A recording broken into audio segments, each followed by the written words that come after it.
Fala galera, tudo tranquilo? Hoje estamos aqui para falar sobre perguntas difíceis que trazem crise na fé. E eu sei que a pergunta que eu recebi para o episódio de hoje, ela é uma pergunta muito comum, uma das que eu mais recebo. Ela é uma pergunta que eu vejo na minha geração, é algo que as pessoas lutam, para alguns isso é difícil de entender. Então eu espero aproveitar a ocasião para trazer entendimento não só sobre qual é a verdade bíblica acerca do assunto, um pouquinho mais sobre o caráter de Deus e o que é a vida do cristão, para que a gente possa entender isso e não ficar escandalizado. Se você vive uma vida de submissão ao senhorio de Cristo e você deseja entender bem o que Ele falou, o que Ele espera de nós que somos agora, seus servos, a gente vai ter que saber então falar sobre todos os assuntos da vida, entendendo de quem tudo parte e a quem tudo pertence. Mas vamos lá. Pergunta de hoje: por que Deus condena a homossexualidade? Eu vejo que muitas pessoas lutam com essa pergunta. A maioria das pessoas, como eu, tem amigos que vivem assim, vivem desse jeito, adotaram esse estilo de vida ou orientação. E é muito difícil para muitas dessas pessoas entenderem qual é a realidade bíblica acerca de sexualidade. Então eu quero começar e nós já vamos ler alguns textos, mas primeiro eu acho que tem duas coisas que nós precisamos estabelecer. Primeiro, não é como se Deus escolhesse uma prática apenas e decidisse falar, não, eu não gosto disso não. Nós temos que lembrar que existe um livro, uma coleção de livros que trazem muitas restrições que são radicais a respeito de toda a área da vida. E a sexualidade é uma dessas áreas. E o segundo lugar, a segunda coisa está muito relacionada à primeira. A Bíblia nos diz que Deus é um Deus de ordem e não de caos.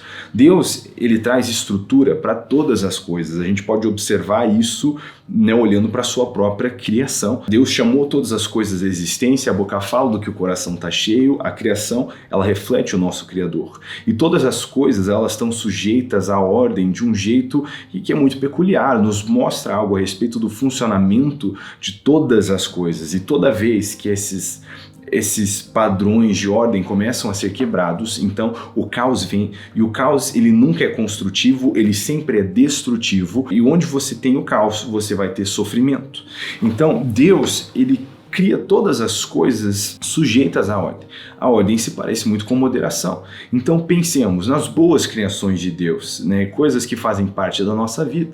A alimentação, ela é uma coisa boa, ela é necessária para a nossa sobrevivência, a nossa sustentabilidade, a manutenção do corpo, e é uma coisa boa. Não é só uma coisa necessária, é uma coisa boa. A comida, ela não só cumpre o papel da nutrição. A Bíblia diz que o vinho alegra a alma, o azeite o coração. Tem um lado da comida que é festa, é deleite, é bom comer com os amigos. Agora, essa coisa boa que Deus criou, se nós removemos o elemento da ordem, ela se torna algo destrutivo. Então, quando eu passo a comer além do que é a minha necessidade, eu vou então tornar algo que deveria ser benéfico em algo que vai ser prejudicial.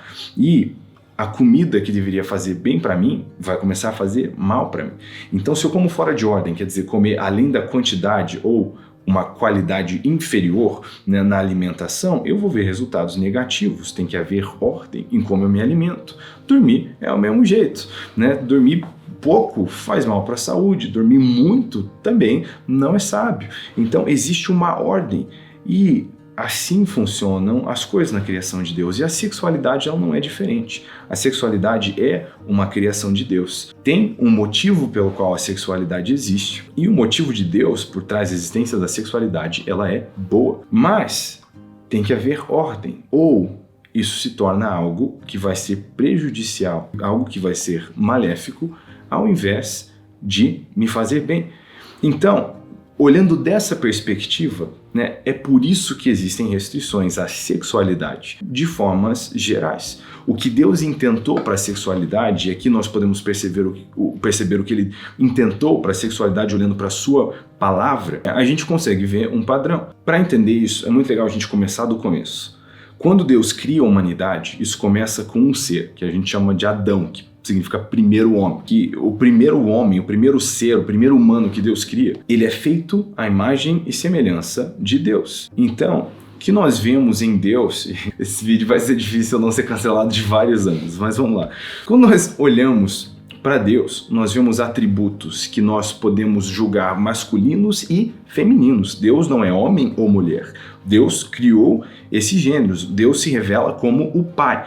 Ele estabelece para nós uma figura paterna para que nós entendamos quem Ele é. Então, o Pai da Terra existe para que eu possa entender a Deus. A família daqui é baseada na família de lá, né? Nós temos o Filho, o Jesus, que revela para nós o que funciona, o que significa ser filho e como é filiação. Nós temos o Espírito, que, interessantemente, né, é quem gera vida, é quem é consolador, que são valores e algo que nós vemos nas mães terrenas. Então, Deus tem esses atributos, ele cria a humanidade à sua imagem e semelhança. Agora, Adão passa por um processo onde no mundo animal, no mundo natural, tudo que tem parte da respiração é em pares, é em masculino e feminino. E Adão, ele passa por uma jornada que sabe lá quanto tempo jurou, de trazer nomes, né, de nomear, de mapear, de significar esses seres que existem. E Adão, embora ele seja um ser pleno, ainda sem pecado, ele se sente sozinho. Porque tudo é feito aos pares, mas o homem, a humanidade, não é feito em pares. Existia um ser, né, que Deus fez.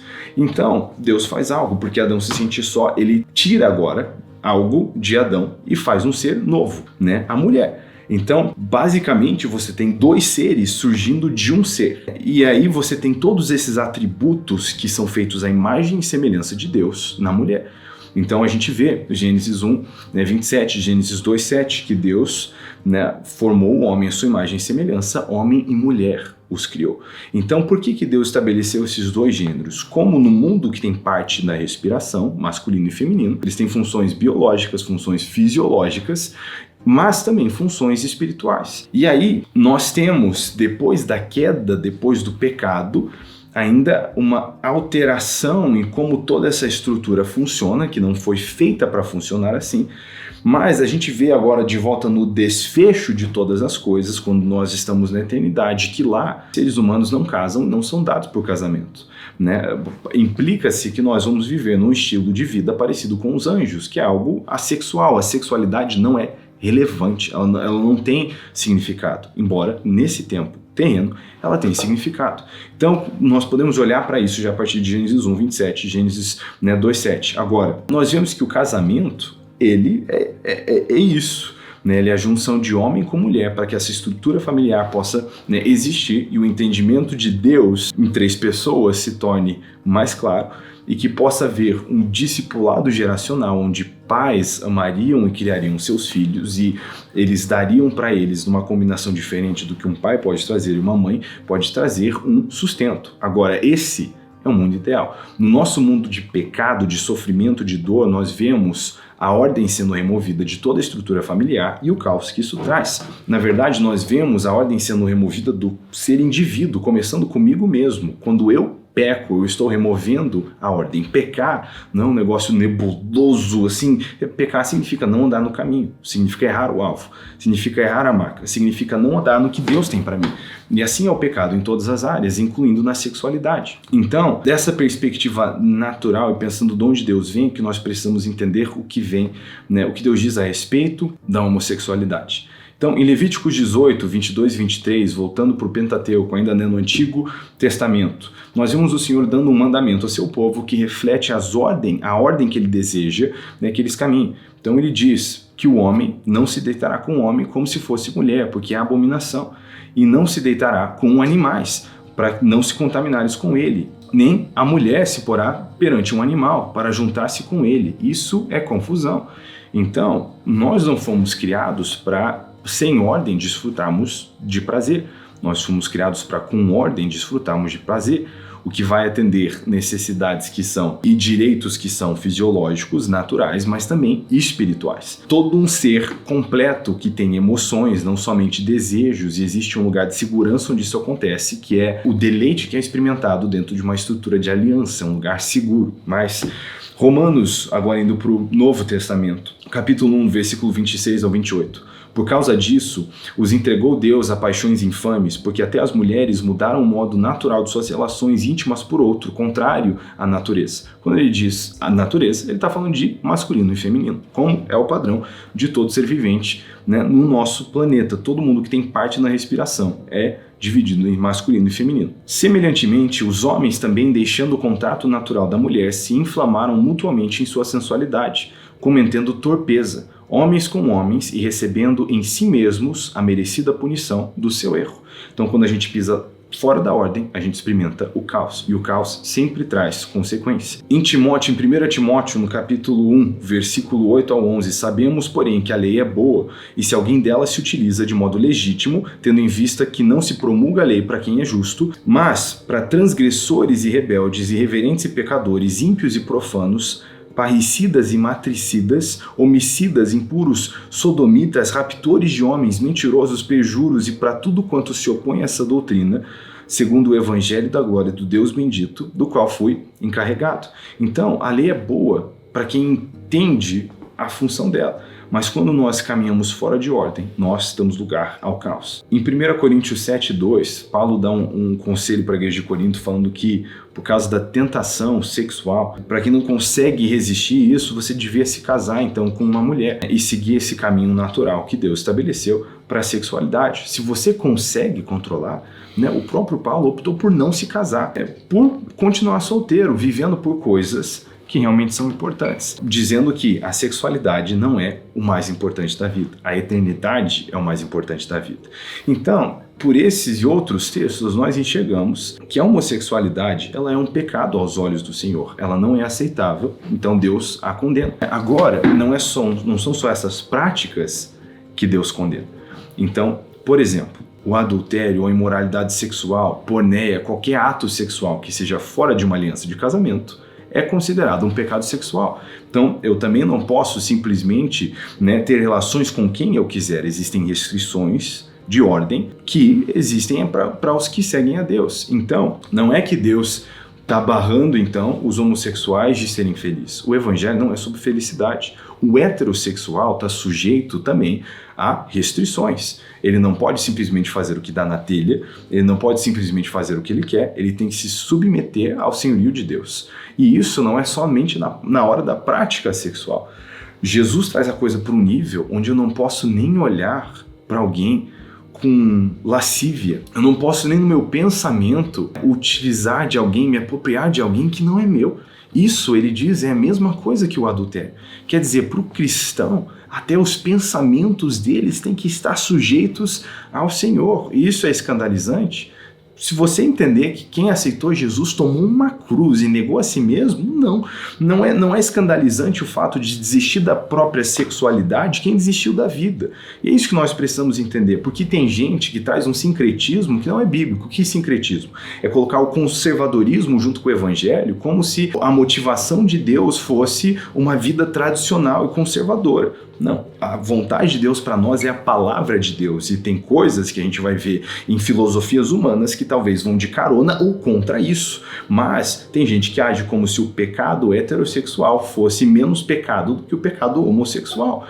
E o pecado é o quê? É errar o alvo, é não estar onde Deus deseja. Os pecados, eles são pecados. Tem gente que vai condenar um passando pano para si mesmo. E isso não é bíblico e nem faz sentido. Então, ninguém que está em Cristo é dono de sua própria sexualidade para satisfazer os seus desejos ou vontades.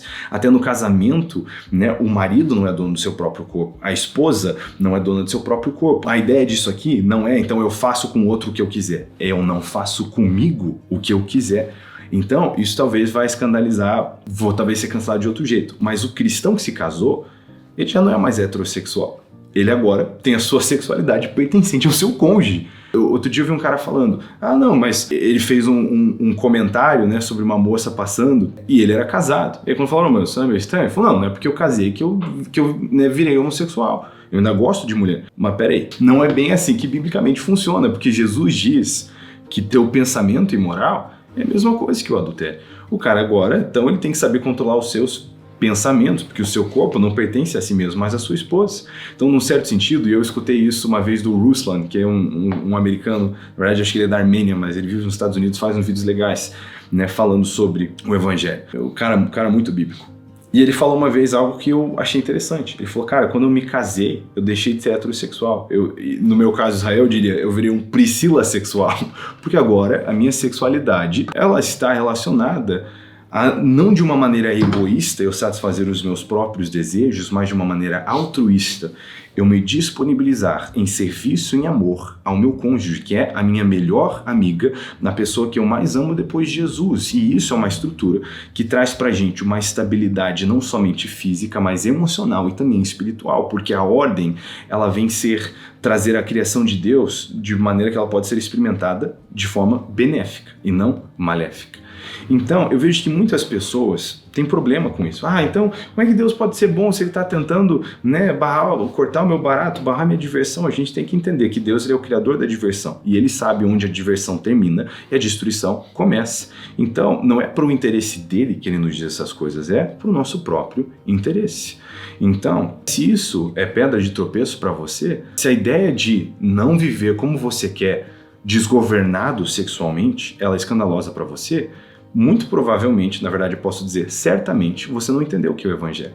Amados, o Evangelho, seguir a Jesus, né, como ele diz, é negar a si mesmo, tomar uma cruz e o seguir. Nós vemos que agora, quando aqueles que estão inscritos em Cristo, não sou mais eu quem vivo, mas Cristo que vive em mim. Eu não vivo mais para satisfazer os meus desejos e vontades. E se o mais importante na minha vida é satisfazer os meus desejos e vontades, eu não entendi o que significa ser cristão. Talvez seja difícil para muitos entenderem isso, porque infelizmente a gente tem muito mau testemunho da parte do que se dizem cristãos. Mas o cristão, ele vive agora para fazer a vontade de Cristo, cumprir a obra de Cristo.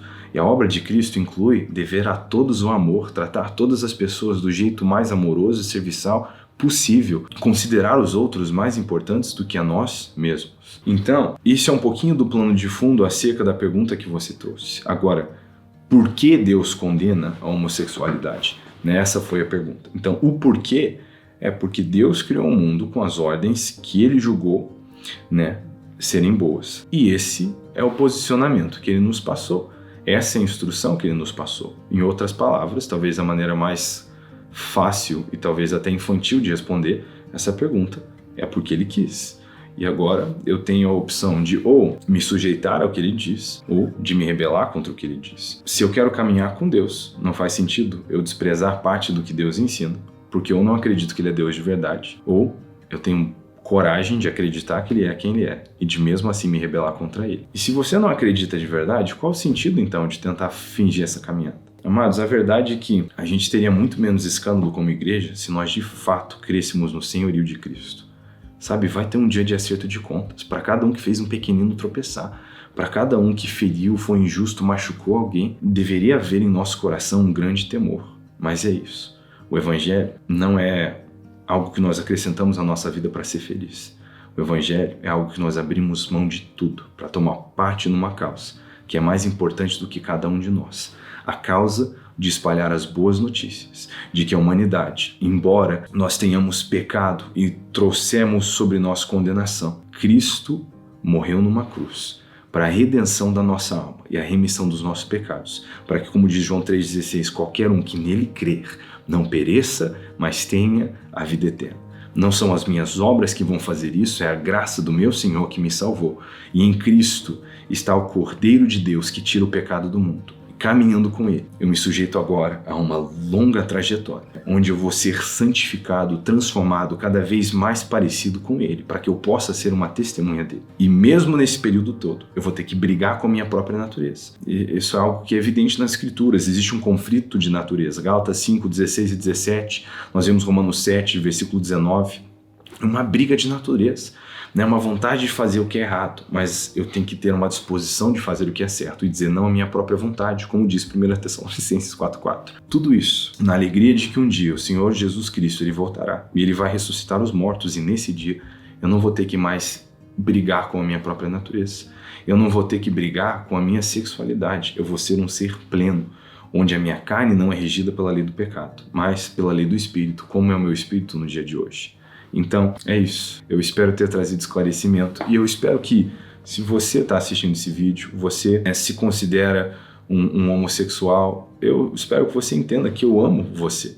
E eu não digo essas coisas para tentar trazer condenação. Se os nossos quadros estivessem invertidos, eu acredito que eu entenderia o seu amor em tentar me falar sobre isso. Esses dias eu escutei um ateu falando isso. Ele falou, cara, eu não acredito em Deus, mas eu amo quando me falam sobre Jesus. Eles falam, por quê? Porque se eu acreditasse em Jesus, eu não ia querer falar para quem não acredita. Se eu acreditasse que a vida eterna depende disso, eu não ia falar isso para os outros. Então eu espero que você entenda que isso vem de um lugar de amor e de desejar o seu bem. E se você olha para mim como alguém que simplesmente quer te ofender, eu realmente espero que não seja esse o caso. Eu não teria motivo para fazer isso, né? Eu não teria motivo de passar pelo desconforto ou do conforto, senão pelo amor, porque senão era melhor ficar quieto e na minha. Mas porque eu amo você, eu preciso falar sobre essas coisas. Tempos atrás, num vídeo que a gente falou sobre esse assunto, um rapaz deixou um comentário no canal. Eu até acho que eu vou tentar trazer esse comentário.